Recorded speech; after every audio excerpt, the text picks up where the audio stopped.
기도드리시겠습니다. 부활하신 영광의 예수님, 예수 그리스도의 부활을 찬양합니다. 우리의 참된 소망, 예수 그리스도의 부활만 바라봅니다. 부활주일 예배에 참여하게 하심에 감사드리며 죽음에서 살아나신 우리 주님 예수 그리스도의 이름으로 기도합니다. 아멘. 자, 오늘은 부활의 도전이라는 말씀으로 부활주일의 은혜를 함께 나누도록 하시겠습니다. 여러분, 제가 어렸을 때 제가 참 많이 좋아하던 영화가 있었습니다. 바로 슈퍼맨입니다. 이 슈퍼맨은 엄청나게 강했습니다. 하늘을 날아다니는 건 기본이고 눈에서 레이저도 나오고 못하는 게 하나도 없었습니다. 제 생각엔 요새 유행하는 어벤져스라는 영화에 나오는 캐릭터들보다 슈퍼맨이 한 수 위인 것 같습니다. 제가 슈퍼맨을 보았을 때 제일 기억나는 장면은 슈퍼맨의 여자친구가 죽은 겁니다. 그러니까 슈퍼맨이 갑자기 지구를 막 거꾸로 뱅뱅뱅뱅 빨리 돌아가지고 시간을 뒤로 돌려서 죽었던 여자친구를 슈퍼맨이 살려내기도 했습니다. 그런데 그렇게 좋아하던 슈퍼맨이었는데도 그 영화를 보면서 제일 이해가 안 가는 장면이 하나가 있었습니다. 쫄쫄이 타이즈 위에 팬티를 입고 다니는 건 이해가 가도 정말 이해가 안 가는 장면이 하나가 있었습니다. 그건 바로 아무도 슈퍼맨의 정체를 못 알아보는 겁니다. 원래 슈퍼맨은 클락이라는 신문 기자가 딱 변신하는 겁니다. 그런데 누가 봐도 똑같이 생기고 똑같은 사람인데 변신만 하면 이 슈퍼맨의 정체에 대해서 아무도 모르는 겁니다. 그냥 머리만 올백하고 안경만 벗었을 뿐인데, 물론 이상한 옷을 입기도 했지만 그래도 사람들이 슈퍼맨을 못 알아보는 겁니다. 그런데 이제 와서 생각해 보니까 중요한 건 슈퍼맨의 외모나 겉모습이 아니었던 것 같습니다.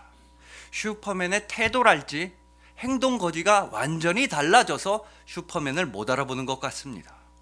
원래 신문 기자였을 때에는 엄청 소심하고 또 조용하고 원리 원칙대로만 살았었는데, 일단 슈퍼맨으로 딱 변신을 하면 엄청나게 용감하고 엄청나게 대담하고 엄청나게 능력 있고 당당하게 행동을 하니 사람들이 이 두 사람이 똑같은 사람인지를 모르는 것 같았습니다. 그러므로 여러분, 결국 우리 인생에서 중요한 건 그 사람이 어떻게 살아가느냐입니다. 겉으로 보이는 모습이 중요한 게 아니라 어떤 마음가짐과 어떤 행동과 어떤 태도로서 살아가느냐가 그 사람이 진정으로 누구인지를 우리에게 알려주는 것입니다. 우리 그리스도인들도 마찬가지입니다. 우리도 겉으로 봐서는, 세상이 보기에는 예수님 믿기 전과 별로 달라진 게 없어 보일 수도 있습니다. 우리는 여전히 늙어가며, 우리는 여전히 가난하며, 아마도 우리는 여전히 몸이 아플지도 모릅니다. 물론 주님의 은혜로 크게 성공하시고 강건하신 분들도 있습니다. 그건 당연히 축하드려야 할 일이겠지만 대부분의 우리는 겉으로 봐서는, 또 세상적인 기준으로 봐서는 변화된 것이 없는 것처럼 보일 수도 있습니다. 하지만 여러분, 우리의 영혼은 예수님을 믿고 난 이후로 완전히 달라졌습니다. 우리의 모든 것은 예수 그리스도를 믿고 난 이후로 확실하게 변화된 것입니다. 이제 우리 그리스도인은 부활 소망, 천국 소망을 붙잡고 이 세상을 살아가기 때문입니다. 이제 우리는 나보다 예수님을 더 사랑하고 내 이웃들을 내 몸처럼 아끼고 사랑하며 살아가는 사람들이기 때문입니다. 이것이 바로 믿음으로 인한 변화입니다. 이런 믿음의 본질과 핵심에는 영원히 변하지 않는 예수 그리스도의 위대한 부활이 자리 잡고 있습니다. 예수님의 부활은 예수님의 십자가와 더불어서 기독교를 지탱하는 두 기둥인 것입니다. 그리고 사도 바울은 바로 오늘 본문을 통해서 예수 그리스도의 부활의 진정한 의미에 대해서 우리에게 말씀하고 있습니다. 우리 한 사람 한 사람에게 예수님의 부활이 어떻게 찾아왔는지, 또 예수님의 부활로 인해서 우리가 어떻게 변화했는지, 또 우리는 과연 어떻게 살아가야만 하는지에 대해서 오늘 본문은 우리를 깨닫게 해줍니다. 그래서 오늘은 본문 말씀을 통해서 주님의 부활과 함께 살아가는 우리 모두가 되기를 소망해 봅니다. 오직 부활 소망, 오직 부활 신앙으로서 나 자신을 변화시키고 내 가정을 변화시키고 나의 일터를 변화시키고 이 사회와 세상을 완전히 새롭게 변화시킬 여러분들을 주님의 이름으로 축복합니다. 자, 우선 오늘 본문을 간단하게 정리해 보도록 하겠습니다. 오늘 본문에서 사도 바울은 자신이 고린도 교회 성도들에게 전한 복음의 핵심, 복음의 진리를 아주 짧게 줄여서 설명하고 있습니다. 그건 바로 예수님께서는 성경 말씀대로 죽으시고 성경 말씀대로 사흘 만에 부활하셨다. 그리고 부활하신 예수님은 베드로에게 나타나셨고 그 이후에 500여 명의 성도들과 다른 여러 사도들에게 모습을 보이셨다. 예수님은 확실하게 부활하셨다. 즉 복음의 본질에는 예수님의 죽음과 예수님의 부활이 있다. 바로 이 말씀을 사도 바울은 오늘 본문에서 전하고 있습니다. 그런데 중요한 건 오늘 본문에 따르자면요, 부활하신 예수님은 마지막에 가서야 사도 바울에게 나타나셨다는 것입니다. 오늘 본문 8절입니다. 맨 나중에 만삭되지 못하여 난 자 같은 내게도 보이셨느니라. 맨 나중에, 아주 마지막에 가서야 부활하신 예수님은 사도 바울에게 나타나셨습니다. 그렇게 고백하면서 사도 바울은 자기 자신은 바로 이런 사람이라고 말합니다. 만삭되지 못하고 태어난 자. 만삭되지 못하고 태어난 자. 여러분, 예전에 KBS 대하사극 한명회를 보신 분들은 아마 기억하고 계실 겁니다. 한명회가 출세하기 전에, 한명회가 잘 나가기 이전에는 주변에 있는 모든 양반들이 한명회를 이렇게 부르면서 놀렸습니다. 이런 칠삭둥이. 넌 칠삭둥이야. 맞습니다. 한명회는 그의 어머니의 배에서 7달 만에 세상에 태어났습니다. 그래서 칠삭둥이라고 놀림을 받았습니다.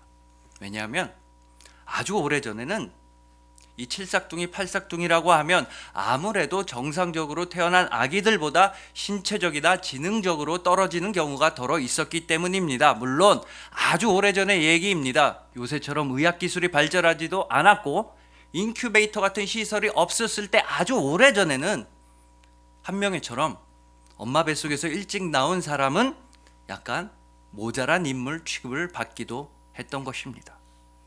그런데 여러분, 이러한 조선시대 한명회보다도 무려 1500년 전의 사람인 사도 바울은 지금 자기 자신이 엄마 뱃속에서 만삭되지 못하고 태어난 자라고 고백하고 있는 것입니다. 그래서 많은 성서학자들은 사도 바울이 칠삭둥이였다, 진짜로 엄마 뱃속에서 일찍 태어났을 것이다 라고 추측하기도 합니다. 아니면 반대로 그렇지는 않을 것이다, 이건 사도 바울의 겸손의 표현일 것이다 라고 추측하는 신학자들도 있습니다. 그런데 여러분, 우리가 정말로 잊어서는 안 되는 중요한 사실은 오늘 본문을 통해 보자면 사도 바울은 자기 자신을 만삭되지 못하여 태어난 자, 즉 자기 자신을 정말 못난 사람, 나는 진짜 나쁜 사람이라고 생각했다는 것입니다. 부활하신 예수님은 설마 나같이 나쁘게 살았던 사람에게는 절대로 찾아오지 않았을 것이라고 사도 바울은 생각했습니다. 나는 너무나도 부족하고 나는 너무나도 죄악이 많은 사람이고 나는 은혜를 받을 자격이 없는 사람인데 주님께서는 그럼에도 불구하고 부활하시고 나를 찾아오셨다. 그것도 맨 마지막에는 나를 찾아오셨다. 그러니까 부활하신 예수 그리스도께서 나를 찾아오지 않으셨다면 나는 구원의 은혜를 받을 수가 없었다는 것입니다. 이것이 바로 사도 바울의 고백인 동시에 우리 모두의 고백인 것입니다. 여러분들도 잘 아실 겁니다. 예수님을 믿기 전에 사도 바울이 어떻게 살아왔는지를 잘 아실 겁니다. 그는 교회를 잔멸하고 성도들을 핍박하고 믿음을 파괴하는 일로만 살아왔었습니다. 그런데 그런 악행의 마지막 순간에 부활하신 예수님은 사도 바울을 찾아가 주시고 만나 주셨습니다. 예수님은 사도 바울의 나쁜 삶의 마지막 순간에 마지막 순간에 그의 손을 붙잡으시곤 그를 구원의 길로 인도하여 주셨던 것입니다. 이것이 바로 예수 그리스도의 부활입니다. 이것이 바로 부활하신 예수님께서 우리를 찾아오신 이유입니다. 여러분 중에 아주 오래전부터 예수님을 믿어오신 분들이나 또 모태신앙이신 분들은 약간 어리둥절하실 수도 있겠지만 예수님은 우리 모두를 마지막 순간에 붙잡아 주셨습니다. 주님께서는 우리에게 자유를 주시고 모든 것을 다 허락하셨지만 더 이상은 안 되겠다, 더 이상 얘네 마음대로 살다가는 큰일 나겠다 싶을 때 예수님은 우리를 붙잡아 주신 것입니다. 주님은 여러분에게 모든 것을 다 허락하셨습니다. 창세기에 등장하는 최초의 인간 아담으로부터 해서 주님께서는 우리에게 모든 자유를 허락하셨습니다. 생육하라, 번성하라, 잘 먹고 잘 살아라, 땅을 정복하라, 너희에게 모든 자유가 있다. 그런데 주님은, 우리에게 모든 것을 다 허락해 주신 주님은 우리가 죽는 건 절대로 허락할 수가 없으셨습니다. 우리가 멸망의 길로 나아가고 우리가 죽음의 길로 나아가는 건 주님께서는 절대로 참을 수가 없으셨습니다. 그래서 당신께서 죽으시고 당신께서 부활하셨습니다. 마지막에 마지막 순간에라도 여러분의 손을 붙잡아 주시기 위함이었습니다. 여러분이 죽음과 멸망의 길로 나아가기 직전에 예수님은 부활하시고 여러분을 붙들어 주셨습니다.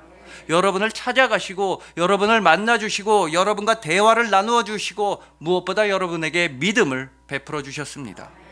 그 순간은 주님께서 보시기에 가장 좋은 순간이었습니다. 마지막 순간에 사도 바울을 잡아주셔서 사도 바울이 크고 놀라운 일을 하게 된 것과 똑같이 예수님께서는 우리 모두를 가장 좋은 때에 붙잡아 주셨습니다. 그리고 그건 오직 사랑의 선택이었습니다. 참으로 그렇습니다, 여러분. 우리 모두는 못난 사람들입니다. 약하고 가난한 사람들입니다. 그렇지만 예수 그리스도의 부활은 우리를 변화시켰습니다. 앞서 말씀드린 슈퍼맨이 변신하면서 능력이 있고 용감해지고 담대하게 행동했듯이 우리 모두도 예수 그리스도의 부활로 말미암아 마지막의 마지막 순간에 변화된 인물들이 된 것입니다. 그렇기에 우리는 이제부터는 완전히 변화된 모습으로 이 세상을 살아나가야 합니다. 우리는 절대로 이전처럼 살아갈 수가 없습니다. 자, 여러분, 서양 철학 역사에서 최고의 철학자가 누구인가? 라는 질문에 대한 답은 여러 가지가 있습니다. 어떤 사람은 플라톤이다, 아니다 소크라테스다, 아니다 헤겔이다 등등 많은 대답이 있습니다. 하지만 분명한 건 적어도 근세 이후로는 철학자 칸트를 모르고선 절대로 서양 철학에 대해서는 말할 수가 없다는 것입니다. 그럼 위대한 철학자 칸트는 미신 문화, 헛된 것들, 거짓된 것들, 이런 문화들을 거부하면서 이렇게 말한 적이 있습니다. 당신의 이성을 사용할 용기를 가지십시오. 칸트가 왜 이런 말을 했냐면, 당시에는 미신이랄지 별자리 점이랄지 점술이랄지 점쟁이랄지 이런 등등의 좋지 않은 일들이 성행하고 있었기 때문입니다. 과학적으로 이성적으로 말이 안 되는 일들이 많이 벌어지고 있었습니다. 그래서 그러지 말고 하나님께서 우리 인간에게 주신 이성으로서 분명히 살아가라고 하면서 칸트는 이렇게 말한 것입니다. 당신의 이성을 사용할 용기를 가지십시오. 그리고 저는 칸트의 이 명언을 이렇게 바꿔보고 싶습니다. 여러분들의 믿음을 사용할 용기를 가지십시오. 여러분들은 예수 그리스도의 부활 이후로 전혀 다른 삶을 살게 되었습니다. 여러분들이 예수님을 떠나 살고자 한다 하더라도 예수님의 부활은 여러분을 마음대로 살아가지 못하게 합니다. 그러니까 예수님은 오직 부활하심으로써 여러분들이 예수님으로부터 멀어지지 않게 여러분들을 붙잡아 주셨습니다. 여러분은 이제 예수님의 마음으로부터 멀어질 수가 없습니다. 그건 이미 하나님 아버지께서 창세전에 이 세상을 만드시기도 전에 이미 다 결정하신 사안이었습니다. 에베소서 1장 4절부터 5절입니다. 곧 창세전에 그리스도 안에서 우리를 택하사 우리로 사랑 안에서 그 앞에 거룩하고 흠이 없게 하시려고 그 기쁘신 뜻대로 우리를 예정하사 예수 그리스도로 말미암아 자기의 아들들이 되게 하셨으니, 예수 그리스도로 말미암아 하나님 아버지의 자녀가 된 것입니다. 여러분은 이제 하나님 아버지의 자녀입니다. 하나님 아버지께서는 말씀으로 이 세상을 지으시기도 전에, 이 세상의 모든 것들이 생겨나기도 전에 이미 여러분을 먼저 택하셨습니다. 노예도 아니고 종도 아니고 바로 자녀로서, 하나님 아버지께서 사랑하시는 귀하고도 귀한 자녀로서 여러분을 선택하셨습니다. 그리고 가장 확실하고 가장 좋은 때를 택하시고 부활하신 예수님을 믿도록 여러분들에게 믿음을 허락하셨습니다. 여러분들이 스스로에 대해서 어떻게 생각하시든지 그건 상관이 없습니다. 여러분 스스로를 만삭되지 못해서 태어난 사람이라고 생각을 하시든지, 나는 정말 가난한 사람이다, 나는 돈이 없는 사람이다, 힘이 없고 못난 사람이라고 생각하시든지, 나는 병들고 아파서 그래서 나를 사랑해주는 사람은 아무도 없다고 여러분들이 스스로에 대해서 생각하시는지, 그건 전혀 상관이 없습니다. 하나님 아버지께서만큼은 여러분을 이미 당신의 자녀로서 결정하시고 선택하셨습니다.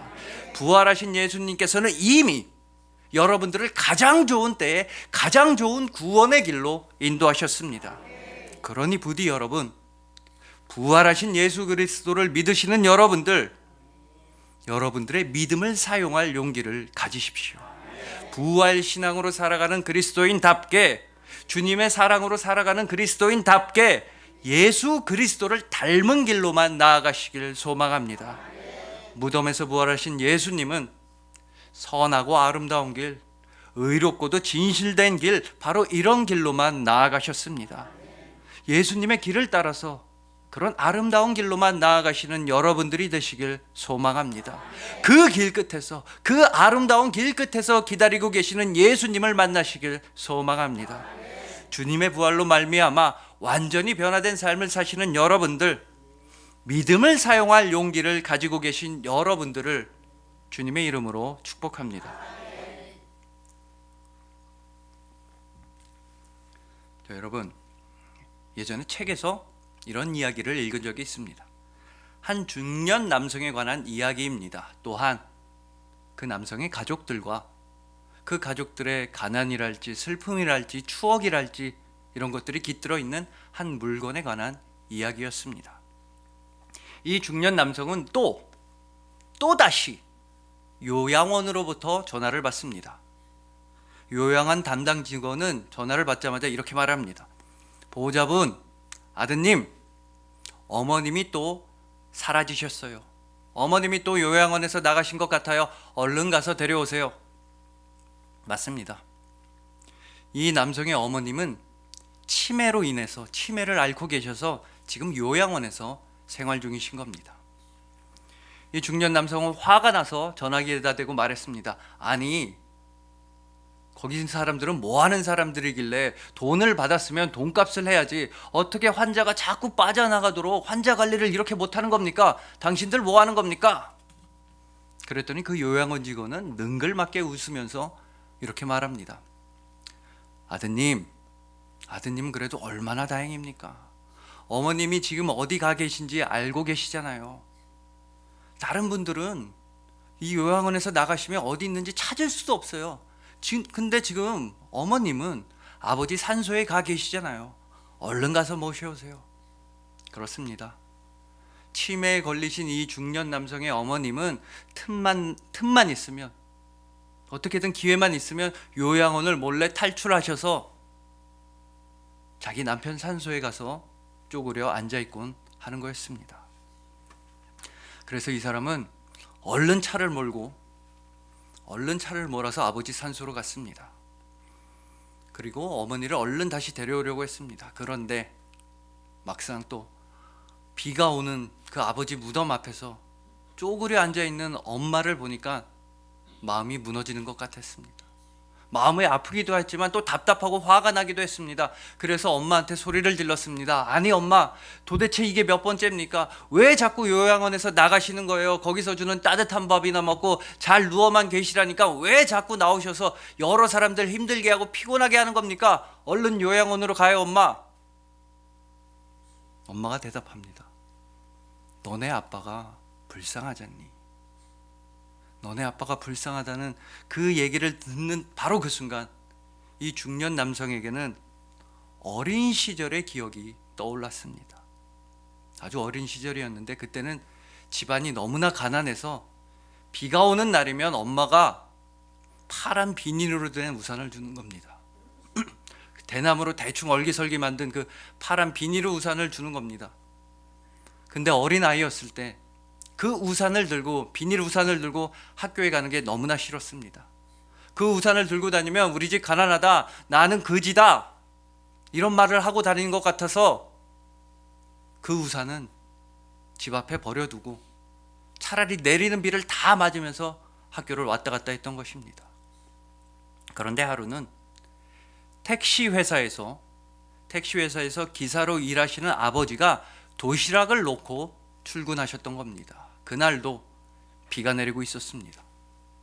그래서 엄마는 아버지 도시락 챙겨주려고 어린 아들의 손을 잡고 길을 나섭니다. 한 손에는 파란색 비닐 우산, 그 엉망인 우산을 들고 둘이서 그 우산 하나를 나눠 쓰고 아버지가 계신 택시회사로 갔습니다. 근데 택시회사 정문쯤에 도착해서 딱 보니까 아버지가 택시회사 사장한테 계속해서 뺨을 맞고 있는 겁니다. 쌍욕을 들어가면서 택시회사 사장이 아버지의 뺨을 철썩철썩 때리고 있었습니다. 그러자 엄마는 위로 들고 있던 우산을 이렇게 앞으로 내려서 아들을 가려주었습니다. 비가 위에서 오면은 당연히 우산을 위로 들어야 하는데 아버지가 맞고 계시니까 아들 보고 보지 말라고, 아들은 아버지 맞는 꼴 보지 말라면서 우산을 앞으로 내려서 아들의 시야를 가려주었습니다. 그런데 여러분, 그 파란색 비닐 우산입니다. 비닐을 통해서 다 보이는 겁니다. 어린 아들은 아버지가 철썩철썩 뺨을 맞으시는 그 모습을 우산 너머로 계속해서 바라볼 수밖에 없었습니다. 그런데 나이가 들고 자신도 아버지가 되고 나서 생각해 보니 그때 엄마는 물론 아들이 보지 못하게 가려주려는 이유도 있었겠지만 그때 엄마는 아버지가 보지 말라고, 아들이 지금 아빠가 뺨을 맞고 있는 장면을 보고 있다는 사실을 아빠는 몰라야 한다고 생각해서 아들도 가려주고 아빠도 어떻게든 파란색 비닐 우산으로 가려주려고 했던 것 같습니다. 이런 상념에 빠져서 내리는 비를 맞으면서 아버지 산소에 계셨던 엄마를 등에 들쳐업고 내려오고 있었습니다. 그런데 엄마가 너무 가벼워져서 엄마 엉치뼈가 내 손에 잡혀서 자기도 모르게 화가 나고 마음이 아픈 겁니다. 이제 엄마가 늙으셔서 살이 쪽 다 빠지셔서 엄마가 너무 가벼워져서 그래서 마음은 오히려 훨씬 더 무거워졌습니다. 그런데 갑자기 엄마가, 이 치매에 걸린 엄마가 이런 말을 하는 겁니다. 여보, 왜 이리 비를 맞았어? 나 내려서 걸어갈 테니 우산 좀 쓰시오 여보. 치매에 걸려서 아들을 남편으로 착각했던 것입니다. 엄마는 자기 잠바를 훌렁훌렁 벗으면서 아들 머리 위에 그 잠바를 덮어주면서 말합니다. 여보, 비 맞지 마시오. 이렇게 비 맞다간 아무래도 감기 걸리겠어. 그 순간 이 중년 남성의 눈은 파란색 비닐 우산으로 가린 것보다 훨씬 더 눈물로 가려져서 앞을 볼 수가 없었다고 합니다. 여러분, 그 늙으신 엄마가 잠바로 머리에 비를 가려줘봤자 얼마나 가리겠습니까? 그냥 비를 다 맞는 겁니다. 그렇지만 그 엄마의 마음이 사랑입니다. 자기가 비 맞는 건 상관이 없으니 내 남편이 비 맞는 건 두고 볼 수가 없고 내 아들이 비를 맞는 건 견딜 수가 없는 그 엄마 마음이 바로 사랑이라는 것을 우리는 부인할 수가 없습니다. 그리고 예수님께서는 우리가 비를 맞을까 봐, 절망의 비, 고통의 비를 맞을까봐, 세상의 고난과 어려움으로부터 우리가 힘들까봐 예수님은 우리를 가려주셨습니다. 당신의 죽음과 당신의 부활이라는 영원한 우산으로서 예수님은 우리를 완전히 가려주셨습니다. 여러분, 예수 그리스도의 부활은 다른 말로 하자면 예수 그리스도의 사랑입니다. 바로 여러분을 위한 부활이자 바로 여러분을 향한 사랑입니다. 주님의 부활 안에서, 오직 예수 그리스도의 부활 안에서만 우리는 지치지 아니하고 승리할 수가 있습니다. 로마서 8장 38절부터 39절 말씀입니다. 내가 확신하노니 사망이나 생명이나 천사들이나 권세자들이나 현재일이나 장래일이나 능력이나 높음이나 깊음이나 다른 어떤 피조물이라도 우리를 우리 주 그리스도 예수 안에 있는 하나님의 사랑에서 끊을 수 없으리라. 그 어떤 것도 그리스도 예수 안에 있는 하나님 아버지의 사랑으로부터 우리를 갈라놓을 수가 없습니다. 예수 그리스도의 사랑, 예수 그리스도의 부활로 말미암아 우리는 세상을 넉넉하게 이기게 되었습니다. 그분이, 예수님이 우리를 대신해서 죽음이라는 절망의 비를 우리 대신에 맞아주셨기 때문입니다. 예수님의 부활이 우리에게 영원히 변하지 않는 사랑의 우산이 되어주시기 때문입니다. 그러니 우리는 예수님의 부활에 힘입어서 이 세상에 도전해야만 합니다. 자, 여러분, 예수님의 부활은 2000년 전에 분명히 일어난 사실입니다. 그 누구도 예수님의 부활을 부정할 수 없습니다. 그리고 그분의 부활은 바로 지금 이 순간에도 우리 삶 속에서 일어나고 있습니다. 그러니 우리가 부활의 소망, 부활의 믿음을 가진다는 건 우리도 부활하신 예수님처럼 살아간다는 뜻입니다. 비록 남들이 보기에는, 세상이 보기에는 우리가 아무 보잘것없는 파란색 비닐 우산 하나만 쓰고 폭우 속을, 태풍 속을 걸어가는 것처럼 보일지라도 이 세상이 보기에는 우리 그리스도인들도 돈도 없고 가난하고 건강도 없고 잘난 것 하나도 없이 힘들게만 살아가는 것처럼 보일지라도 우리 그리스도인 안에는 분명히 예수 그리스도의 부활이라는 등불이 타오르고 있습니다. 그 등불은 세상의 핍박으로도, 사람들의 무시와 조롱으로도, 가난과 질병으로도 절대로 꺼지지 않는 영원한 등불입니다. 부활의 등불만이 여러분을 영원한 소망의 나라로 인도합니다. 부활의 등불만이, 오직 예수 그리스도만이 여러분들을 사랑하시고 또 사랑하십니다. 끝까지 사랑하십니다. 여러분, 마지막으로 오늘 본문 1절과 2절 말씀입니다. 형제들아, 내가 너희에게 전한 복음을 너희에게 알게 하노니 이는 너희가 받은 것이요 또 그 가운데 선 것이라. 너희가 만일 내가 전한 그 말을 굳게 지키고 헛되이 믿지 아니하였으면 그로 말미암아 구원을 받으리라. 예수 그리스도의 복음으로 말미암아 구원을 받으리라. 여러분들은 이미 부활의 복음을 굳게 붙잡고 계신 분들입니다. 아니, 부활의 주님께서, 예수 그리스도께서 여러분들을 영원히 붙들고 계십니다. 여러분들은 이미 부활의 소망 하나만으로 살아가는 하나님 아버지의 자녀, 바로 그리스도인인 것입니다. 그리하여 예수 그리스도의 부활을 크게 찬양하시는 여러분들, 주님께서 부활의 빛을 비춰주시는 여러분들, 예수님께서 정말로 사랑하시는 여러분들을 진심으로 사랑하고 축복합니다. 기도드리시겠습니다. 부활하신 영광의 예수님, 예수 그리스도의 부활로 말미암아 우리 존재 자체가 변화되었습니다. 죄인에서 의인이 되었고 영원한 죽음에서 영원한 생명이 되었고, 아멘. 그 무엇보다 하나님 아버지의 자녀가 되었습니다. 아멘. 감사합니다. 아멘. 이제 부활의 밝은 빛 안에서 살아갑니다. 아멘. 주님의 은혜와 진리 안에서만 살아갑니다. 아멘. 부활 신앙, 부활 소망으로 살아가는 그리스도인으로 세워주시니 참으로 감사합니다. 아멘. 죽음에서 살아나신 우리 주님 예수 그리스도의 이름으로 기도합니다. 아멘. 아멘.